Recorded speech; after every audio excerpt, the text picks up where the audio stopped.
listening to the What the Wrestling podcast, the show that brings you all things wrestling with your host, RJD.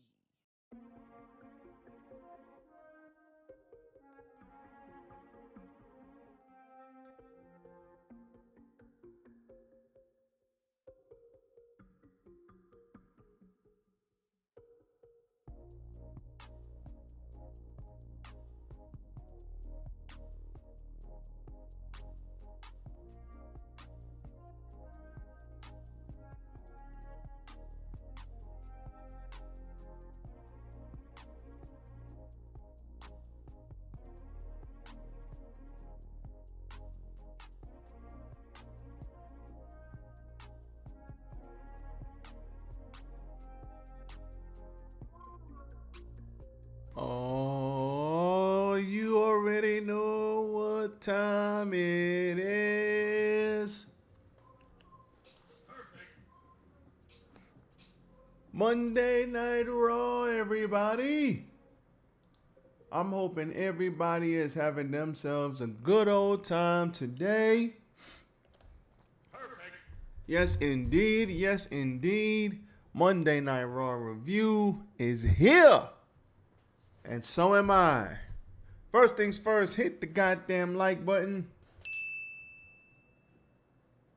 Follow me, RJD, on RJD199 on Twitter, and follow me, What the Wrestling, Facebook, YouTube, and TikTok. Also, Spodify and Anchor, What the Wrestling. Let us not waste any more time. Let's go.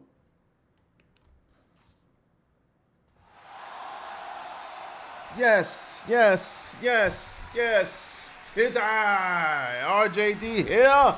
Still working on a little bit of a delay, and we will get that squared away when we can. But for now, here I am, RJD, What the Wrestling. As always, thank you guys for tuning in. We got the beard coming back, looking like the logo more and more every day. You heard me? But we are good. Back here, What the Wrestling. Welcome to the What the Wrestling podcast, where we bring you all things wrestling. We got some news tomorrow, but today we got the Monday Night Raw review. Good show. Monday Night Raw has been killing it, absolutely killing it. Very surprising, but I'm just glad Monday Night Raw is putting forth good shows that are enjoyable, that are not long as hell, that don't suck. I'm just happy for that. Let me put my seat up. There you go. I'm like, why is my back hurting? But I'm just glad we are getting back to Monday Night Raw being good again, consistently. And here is whoop. 1 second. Hold on, real quick. Let me answer this. 1 second, y'all.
All right, back, y'all. Gotta make sure everything's right. Gotta make sure everything's right in life. But sorry about that. But as I was saying, the reason why Monday Night Raw seems like it's back on track is because it is back under the supervision and creative of one Triple H. So, more on that tomorrow, but apparently a couple of days ago, reports are that Vince McMahon was told to let Triple H do his job as creative and stop getting intertwined with creative. And we see that all over because we've got Triple H all over the show. We've got Gunther versus Bronson Reed. We've got Johnny Gargano on the show. We've got Ricochet back on the show. We've got a lot going on. And we all know Triple H guys because there's more wrestling, less promos, and I'm just glad he's got creative back because we all know when Vince was heading creative, last minute changes, switching up, start and stop pushes, and we don't got time for all that. Long-term stories is where it's at. Long-term stories and getting behind people, giving other people a shot to actually succeed. That's where the money is, and that's why WWE is hot right now. A very, very hot product. And I'm glad WWE is back on track now. If we could get Raw and SmackDown consistently to be good shows that we want to watch every week, we will be great. As long as we can do that, we're in business. If we can't do that, that's going to be a problem. So hopefully Triple H, they leave him alone, let him do his job, let his creative mind flow, and he continues to give us dope-ass shows with dope-ass matches and dope-ass stories. That's all we care about at the end of the day. So let's talk about the minor stuff on the show. We had Shinsuke versus Ricochet in a false count everywhere. We had Ricochet doing freaking what's that shit called? Shooting stars off the goddamn balcony. We had Ricochet getting thrown through a table, getting Kinshasa after that. Shinsuke gets the win. We all know Triple H loves Shinsuke. I think coming off of that Seth Rollins stuff, Shinsuke is a little elevated, and I like that.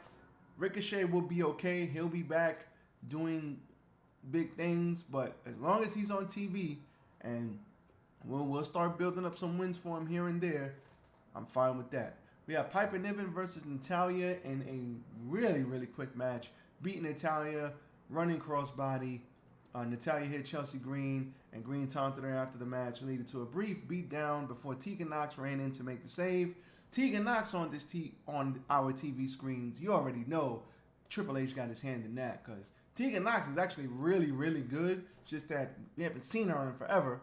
So, unfortunately, go watch the Black and Gold days. We love Tegan Nox. So, Seth Rollins and Drew came out there face to face, and they had a great back and forth promo where basically Seth told Drew, "You're making excuses." Drew said, "Listen, I had to fight when I beat Brock and I carried the company when nobody was around. Remember that? Then I won again. I beat Roman and I had to carry the company again and I had to fight my way back up to the top again."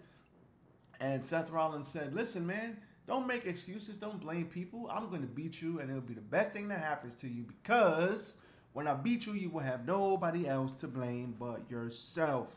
So, perfect. I dig it. Makes sense. So, these two had a great promo back and forth. Can't wait to actually see that match. Maybe Drew goes heel finally. I don't know. But Drew is over it and he's ready to just cheat and go heel and kick everybody's ass. Love it. Ludwig Kaiser beat Johnny Gargano with the help of Giovanni Vinci. There was a big boo-boo here in this match and it looked crazy where Vinci raked the eyes of Gargano, but the ref was sitting right there. Don't know what the hell that was about. Rhea Ripley beat Shayna Baszler by DQ after Zoe Stark came in, hit a crazy looking kick for the DQ. Match broke down. That brought out Raquel. Stark then got into the mix, ending up in the ring, hitting Rhea. After the match, Stark was the last woman standing after Nia Jax was thrown from the ring. There was a lot going on. Adam Pearce then confirmed that Rhea Ripley would defend her title against the 4 other women in a fatal 5-way at Crown Jewel. Fully expect Rhea Ripley to retain there. And also we had the Intercontinental Championship, Gunther, aka Walter, versus Bronson Reed in a big man match where they just beat the piss out of each other. Splashes, tsunamis, Gunther's drop kick. Gunther wins with a power bomb, and Bronson Reed is a big boy. So I'm glad Bronson Reed is a big boy. So power bombing him is no easy feat. This was very, very good. Gunther told the rest of Imperium he expects Johnny Gargano to be stretching out the building after facing Giovanni Vinci next Monday night. Man, I really, really like Gunther and Bronson Reed. Good to see Bronson Reed on TV because he is really good. And unfortunately, he hasn't been getting much burn. But Bronson Reed on my TV, yes please. Sami Zayn opened the show and he was mad because KO got traded because of Jay. And he was talking about that. Judgment Day came out and basically was about to beat him up. But here comes Jey Uso, main event. Jay coming in with the save and the chair. Sami Zayn walks away from him and says, listen, man, we've been through a lot. And Jay's trying to make right. He walked away from him. Sami then followed him and said, listen, man, I'm sorry you didn't deserve that. But at the end of the day, we good, we cool, we back. Yeet. And they made up. Drew McIntyre then confronted Sami Zayn later on, saying that, listen, you change your allegiances like you change your draws, and you're not a world champion. You don't understand how hard it is to get back up to the top because, no offense, you've never been a world champion, so you don't know what it's like. And he says, you know what? I'm going to show you where I'm at next week, one-on-one. That should be a very good match because those two are freaking fantastic. Yes, please. Perfect. And then we had the undisputed WWE Tag Team Championships, Judgment Day versus Cody Rhodes and main event Jay. We had a F finish as always where Priest hit Rhodes with a low blow, Razor's edged him through the commentary desk, back in the ring. Main event Jay avoided the coup de grace before Balor hit, hitting Balor and Priest with spears. Jimmy ran in from the crowd and dropped Jay with a super kick, setting him up for the coup de grace double stomp to the chest. And we have new tag team undisputed WWE champions in the Judgment Day yet again because Jimmy stopped Jay, but KO wasn't there to help. Long-term story, y'all. Long-term story. Surprise, motherfucker. Jimmy came out of nowhere. And that was your Monday Night Raw. Very good show, not going to lie. We had a little bit in the second hour where it was kind of blah. But first hour, third hour, very good. I ain't going to sit here and be mad at it. Monday Night Raw continues to be good and impress. And with the tutelage of Triple H and the guidance of Triple H in creative, not getting sidetracked with Vince McMahon ripping up scripts every other day, we should be in for a treat for the end of the year. So with that being said, you already know what it is. Today's Tuesday. We got NXT tonight. I'm going to watch it. Just going to keep my eye on it. Probably not going to review it. But after that, you know what we got Thursday. That would be our AEW Dynamite review. Looking forward to that. So, RJD here. I am out. Everybody, please be safe out here. Enjoy the day. And let it ride out. Peace.